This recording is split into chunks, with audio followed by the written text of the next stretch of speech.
Bismillahirrahmanirrahim. Assalamualaikum warahmatullahi wabarakatuh. Alhamdulillahirabbil alamin. Allahumma sholli ala Muhammad wa ala Muhammad. Amma ba'd.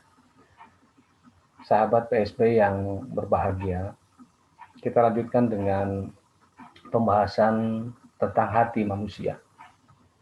Hati manusia ya pada episode yang pertama dapat dibagi menjadi 3 kualifikasi atau 3 jenis. Yang pertama adalah hati yang sehat, yang kedua adalah hati yang sakit, dan yang ketiga adalah hati yang mati. Tapi dalam pembahasan ini kita urutkan yang sehat dulu, kemudian yang mati, baru yang sakit. Sahabat PSB yang dirahmati oleh Allah Subhanahu wa taala. Penjelasan tentang hati yang sehat atau sering disebut juga qalbun salim ya. Di sini dijelaskan bahwa hati yang sehat atau qalbun salim adalah hati yang bersih, hati yang selamat dari berbagai syahwat yang berseberangan dengan perintah dan larangan Allah, bersih dan selamat dari berbagai syubhat yang menyelisihi berita dari Allah Subhanahu wa taala, dan ia juga selamat dari kesyirikan. Dia selamat dari penghambaan dan pengakuan selain dari Allah Subhanahu wa taala. Kemudian dia juga bersih dalam mencintai Allah Azza wa Jalla. Kemudian juga dia selalu bertobat dikala ia melakukan kesalahan, segera kembali kepada jalan Allah tanpa ditunda-tunda. Sahabat PSB yang dirahmati oleh Allah Subhanahu wa taala.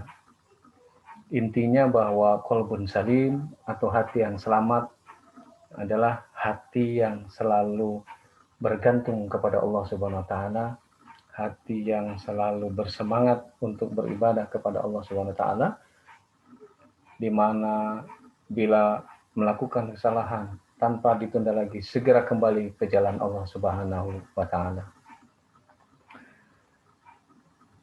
Sahabat PSB yang dimuliakan Allah Subhanahu wa taala. Kemudian kita kepada kualitas yang kedua atau jenis hati yang kedua adalah hati yang mati. Hati yang mati ini adalah kondisi di mana orang yang memiliki hati ini jauh sekali dengan Allah Subhanahu wa taala.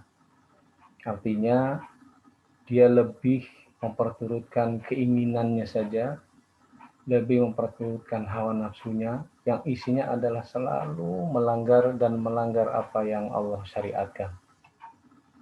Apakah itu perintah ataukah larangan? Perintah dia tidak kerjakan, larangan dia terjang tanpa ada merasa penyesalan, tanpa ada rasa takut. Kemudian juga orang yang memiliki hati yang mati tak pernah mendengarkan dan tak pernah peduli dari nasihat orang-orang yang ada di sekitarnya. Na'udzubillahi min dzalik. Itulah hati yang mati. Dan kemudian hati yang sakit. Ya, hati yang sakit adalah hati yang ada di tengah-tengah. Artinya antara hati yang sehat dan hati yang mati. Ya. Di situ orang yang memiliki hati yang sakit, ya, sering terjadi tarik-menarik dalam dirinya. Boleh dikatakan antara dorongan kemaksiatan dan dorongan ketaatan itu hampir berimbang. Sehingga di satu waktu dia melakukan ketaatan dan di waktu yang lain dia melakukan kemaksiatan. Dan ini berimbang. Kadang-kadang setelah melakukan kemaksiatan, untuk bertobat pun ditunda-tunda. Itulah hati yang sakit. Di mana dia kadang-kadang melakukan hal-hal yang dilarang oleh Allah, ya, tapi di waktu yang bersamaan dia juga tetap berusaha untuk taat kepada Allah. Sahabat PSB yang sehat walafiat, insya Allah, amin.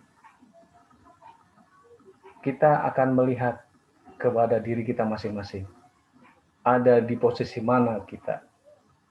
Apakah hati yang sakit, hati yang sehat, atau hati yang mati? terakhir adalah pada saat kita dibangkitkan pada Yaumul Ba'ats, hari berbangkit nanti, ya, di dalam Al-Quran dinyatakan, di dalam surat Asy-Syu'ara, ya, Asy-Syu'ara ayat 88 dan 89. Ini kita lihat, a'udzubillahi minasyaitonirrajim, yauma la yanfa'u malu wala banun, yaitu pada hari ketika harta dan anak-anak tidak berguna. Nanti pada hari berbangkit semuanya tidak berguna. Kita hanya sibuk dengan amalan kita sendiri.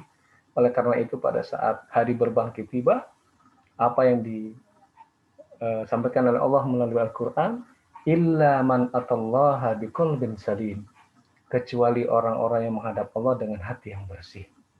Jadi ternyata untuk menghadap kepada Allah harus kita persiapkan dengan hati yang bersih.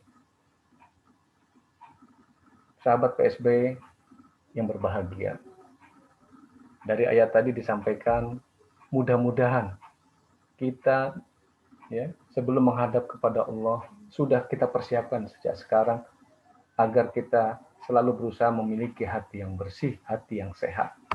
Oleh karena itu sebelum terlambat, mari sama-sama, barangkali kita berada di posisi hati yang sakit, kita sama-sama segera perkuat dominasi dengan hati yang selalu condong kepada ketaatan pada Allah. Tapi bila ternyata kita masih ada di posisi hati yang mati, terus kita berdoa kepada Allah. Terus kita minta kepada Allah. Allah Maha Pengasih dan Allah Maha Penyayang. Apalagi kita ingin kembali ke jalan yang benar, Allah akan menolong kita. Jangan putus asa. Mari sama-sama perbaiki kita dari hati yang mati menjadi hati yang sehat, dari hati yang sakit menjadi hati yang sehat, sehingga kita nanti dapat bertemu dengan Allah dalam hati yang bersih. Semoga manfaat. Billahi taufik wal hidayah. Wallahu a'lam bishawab. Assalamualaikum warahmatullahi wabarakatuh.